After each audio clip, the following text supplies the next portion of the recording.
All right, all right, all right. It's just before 5:30 a.m. Race starts at 6. I just got here. I got up at 3:30 and tried to poop for half an hour. Didn't happen. So it's going to be fun.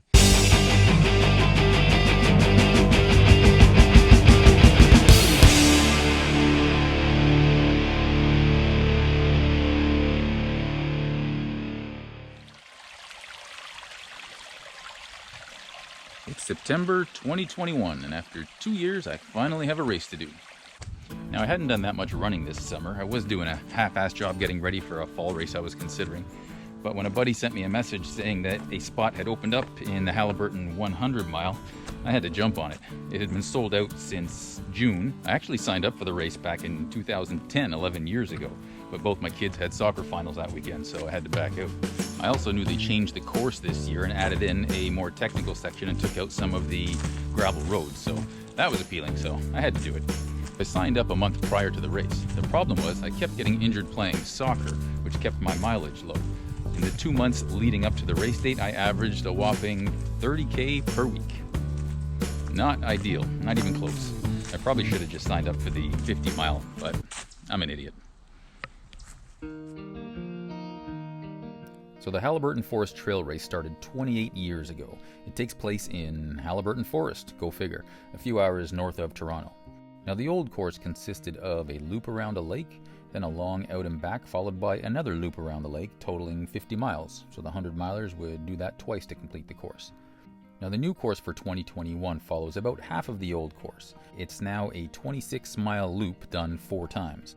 With the course change this year, there's no longer an aid station at the start-finish. Instead, there's a pylon. Literally, you run around the pylon and you head right back out. They did make an exception this year, allowing people to stop at their car for supplies if they needed. But you can leave drop bags with your own supplies at any of the aid stations. With 4 aid stations per loop, that meant 4 plus 4 plus 4 plus 4 equals 16 total aid stations. So even though my training fell short for this race, I figured I'd be alright as long as I could execute a well laid out plan. So I don't have a pacer, I don't have a crew, I don't even have any drop bags. But what I do have is a pizza. So every 25 miles we get to pass by our vehicle. So I'll just leave all my stuff in there, including pizza. And every 25 miles, I get 2 slices of pizza. Should do the trick.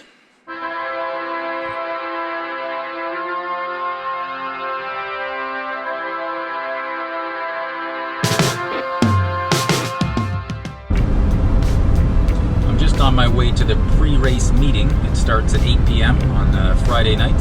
I just checked into my hotel, which is about 40 minutes from the start. A little farther than I'd like, but I booked last minute and there wasn't much available, so I'll have to get up a little early tomorrow in order to be at the race by 5:30, and then the race starts at 6, so won't be a lot of sleep tonight, but hopefully the pre-race meeting doesn't last too long. We'll see.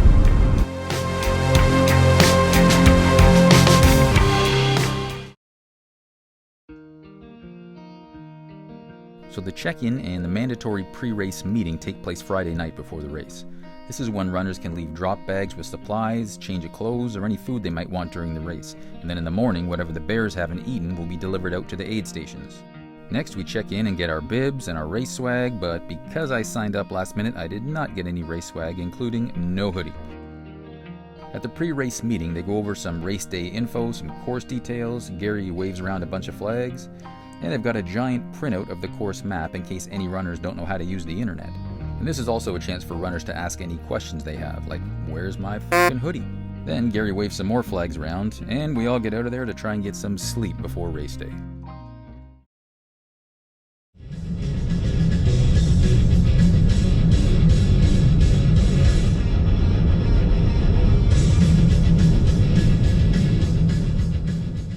It is just before 5:30 a.m. and the race starts at 6, so I gotta get ready. It's a little chilly. It's about 9 degrees. The rain's gonna hold off until later today, and then it's forecasting rain overnight, which is not gonna be fun tonight. Well, I basically get to come back to my van every loop, every 25 miles, so that's when I'll change any clothes if I need to, change shoes, grab my pizza, And that's about it.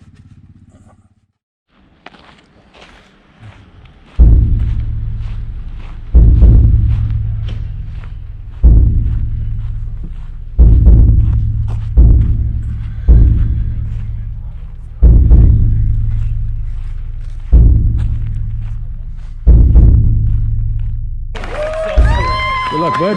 See you out there.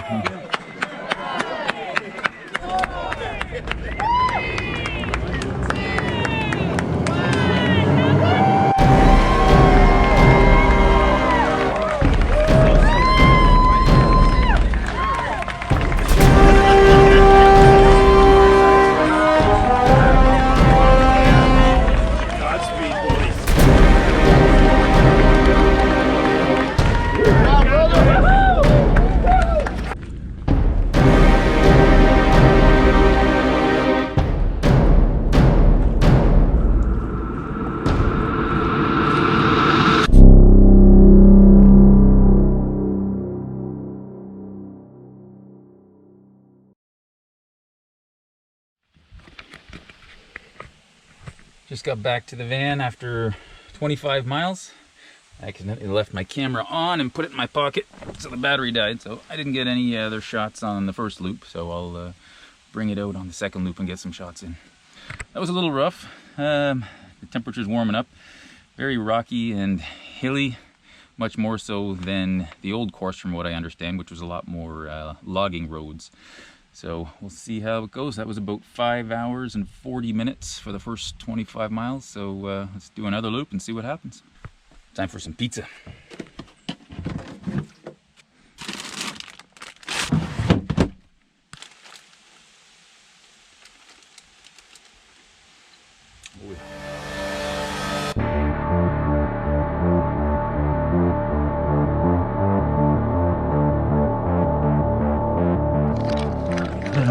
Thank you. Do you need my number? Yep, we got it. Absolutely. Thank you. Put a happy face beside it. Nice outfit,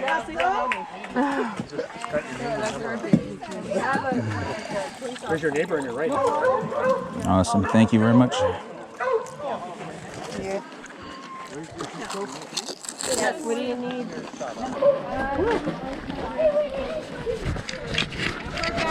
Thank you. Yeah, right.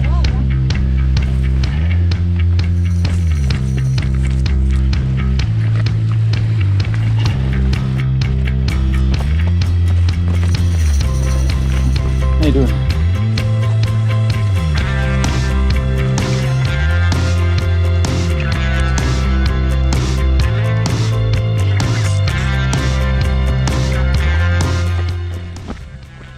Just after 1:30 p.m. I'm somewhere around probably a third of the way through this second loop. It's starting to warm up. The high's only 22 though, and we're pretty much sheltered in the trees, so the sun's not a factor, so no big deal. This section is the longest without aid stations. This is 16 kilometers, and this is part of the new section, which is very technical, hilly and rocky. And there's supposed to be a water station about 10k along, but on the last loop there was no water station. It was an empty table with a dude standing beside it, but maybe that's going to be the water station. So I ran out of water.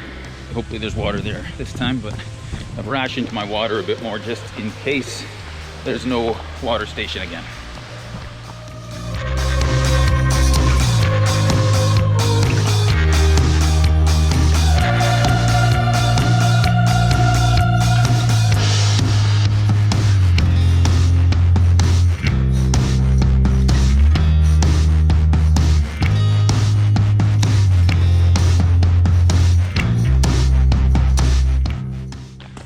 Just over 10 hours in, coming up just short of 70k, somewhere in there.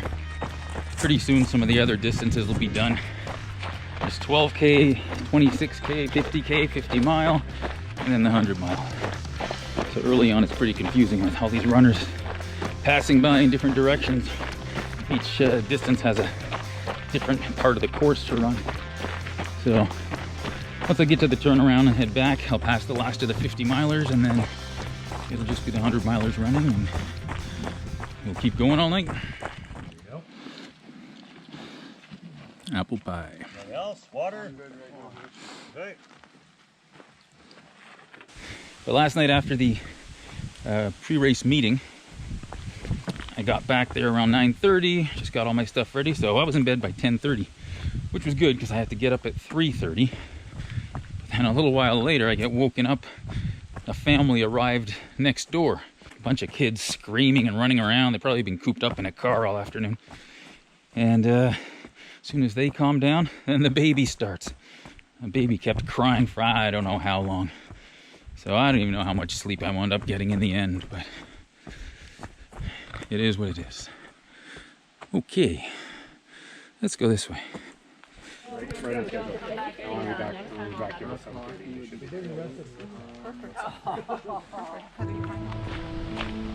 There's the start finish after 2 loops way down there. They make us stare at it for a few minutes before we get there. A little bit of blister repair. Not bad yet, but they're going to be soon, so I'll put some tape on them now to keep them from getting any worse. Alright, I'm just heading back out. 84K down, 84K to go. I just changed my shirt. Got my raincoat because rain's probably coming soon. And taped up my feet. Put on some lube, got some food. And here we go. Number 91. 91. I've come for soup. You want some soup? Yes, please. Awesome, thank you. Just water, please. Thank you very much. You're welcome.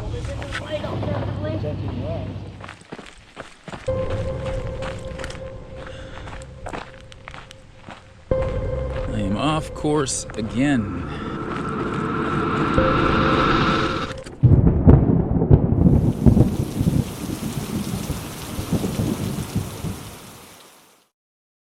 Well, that didn't go as planned. On loop 3 it rained for most of the night, and it just made all the trails that were already soaking wet just full of mud. My big issue on loop 3 was I just couldn't stay awake. I kept nodding off and stumbling off the trail. I blame the family that checked into the motel room beside me at 11 p.m. and kept me up with their kids and their screaming babies, so I don't know how much sleep I actually got the night before, but that was weird to be that tired. It wound up taking me way too long, and then I couldn't get out for loop 4. I wouldn't have made it back in time. So at least I got 3 loops in, so 126 kilometers of that crazy course, and it was good. I enjoyed it.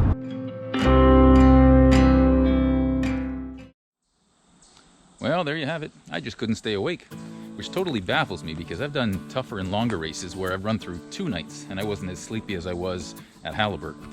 To put things in perspective, the first loop, 42 kilometers, took me 5 hours, 40 minutes. On the 3rd loop, just that 16K section took me 5 hours.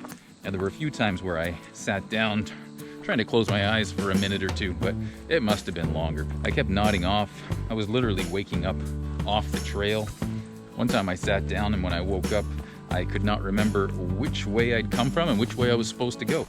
So I got up and I ran back and forth hoping it would look familiar. It didn't. I just took a guess and turned out to be right. As for the event itself, it was awesome. All of the aid station workers were great. The course was really well marked. I still went off course 5 times. The new technical section was great. My feet were so swollen after the race I couldn't wear shoes for a week. So, will I go back? I'll have to think about it.